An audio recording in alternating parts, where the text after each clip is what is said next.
Hey everyone, it's Mrs. McAllister here. So today we are just kind of reviewing what we had previously done before moving forward onto the next art element.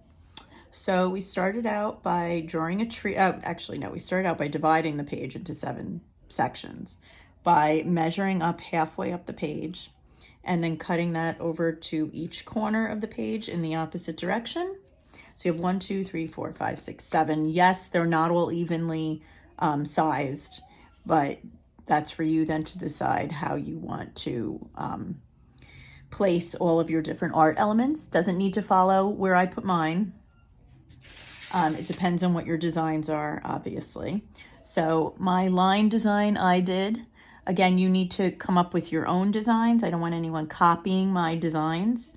I found inspiration from Vincent van Gogh's Starry Night with the way he incorporates lines and how you see his brushstrokes in his work. So I did that for the sky, and then also for the tree, I did little lines in it as well. And keep in mind, you do want the tree to stand out in each section. So the next section we did was shape. And actually, when I first showed you guys shape, my branches were a lot lighter.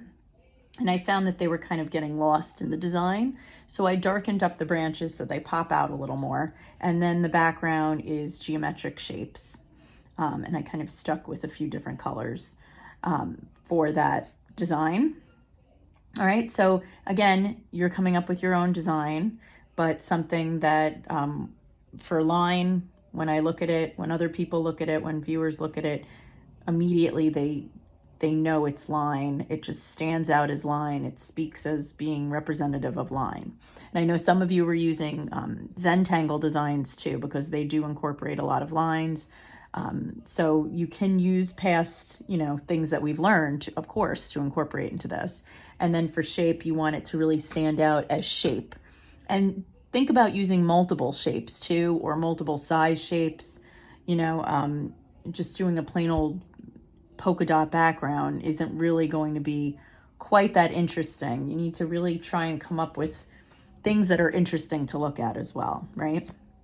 Okay, so that's what we're focusing on, finishing up line and shape, and then we'll be going on to color next. Now, when you drew the tree, also remember the trunk starts off thicker, and then the branches get thinner and thinner as they go outward, just like if you look at a maple or oak tree or something of that nature.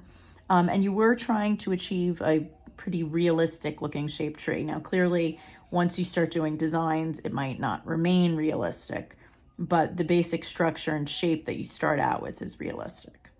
Okay, so again, working on line and shape.